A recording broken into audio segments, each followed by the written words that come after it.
Welcome back. So we've done short form attacks. Now it's time to do short form parries.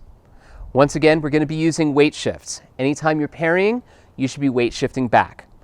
We have 8 short form attacks, therefore we're going to have 8 short form parries. So let's start with the high lines. This is the parry for my left shoulder, my high inside parry. The staff is pointed up above my partner's head, and the staff is all the way on the outside of my body. Now, if you can see, my rear lower leg, the staff is roughly parallel with my rear lower leg as I am weight shifted back.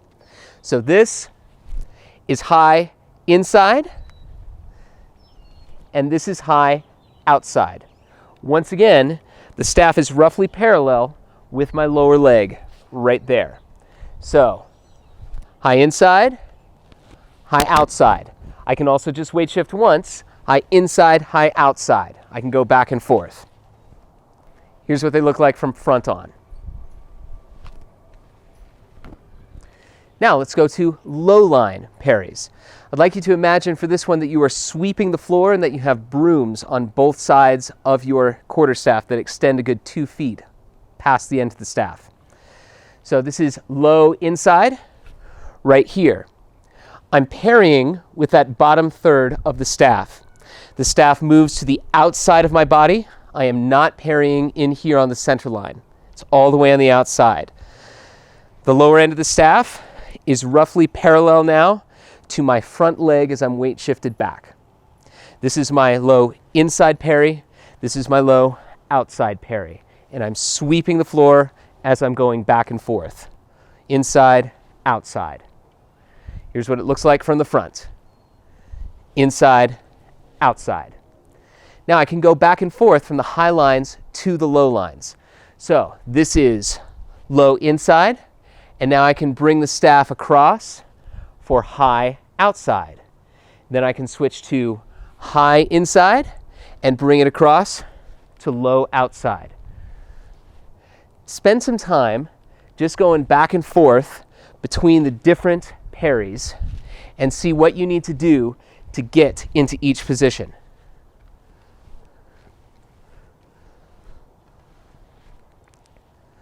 So those are the high and the low parries. Now let's do head and groin. Head is super simple. It's very, very similar to a parry 5 or a parry 9 with a single rapier. We weight shift back, bring the staff up. Notice my arms are bent. I'm not fully extending all the way up. I'm keeping it down low so that it's just above the line of my head. As I do that, of course, I'm weight shifting back.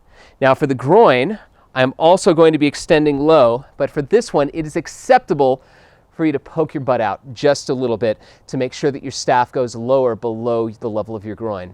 So here's what it looks like from the side, and parry head, parry groin right there. Just a little bit of poking the butt out for that is acceptable.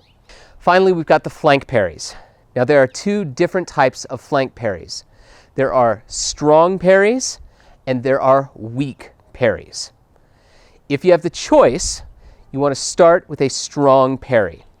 Here is the strong flank parry for my left flank. This is strong because the arm that is on the top is the one that is going across the body. This is a weak flank parry. You don't have nearly as much leverage or strength in this. The arm that is on top is not going across the body. It's the arm that's on the bottom that's going across the body. So this is a strong flank parry to my left, weak flank parry to my right. I can also do a strong flank parry to my right, weak flank parry to my left. Now, it's okay to do a weak parry because in short form, you usually don't have the time to flip to a strong flank parry on each side. So if somebody attacks me with 2 flank attacks, one after the other, then I would start with the strong parry and then go to the weak parry. And then if they attack my other flank again, I can just pop back over to a strong parry again. So, strong parry, weak parry, strong parry,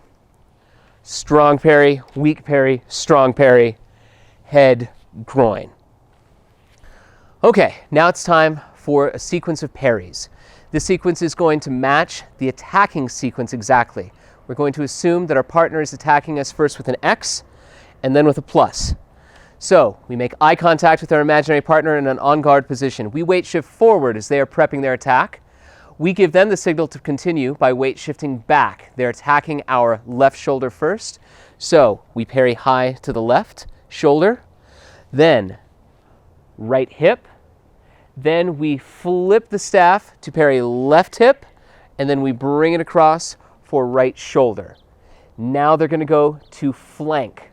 So we are going to flip the staff and bring it across to strong parry, and then weak parry.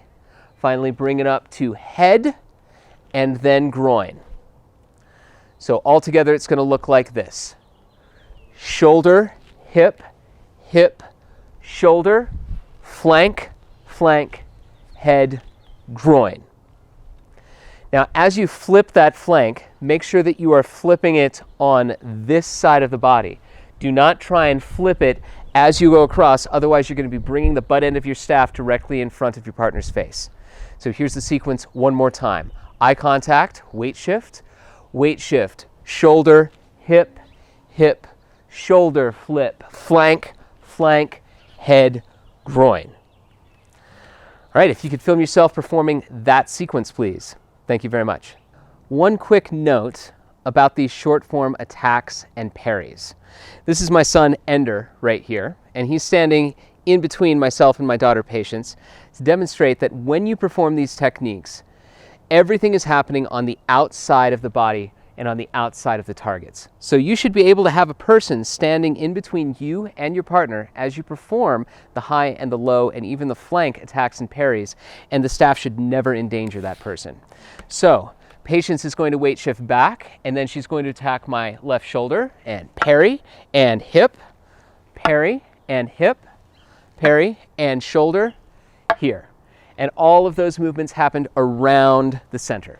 You can try it with a person or a small narrow tree or any kind of post or pole. Give it a try.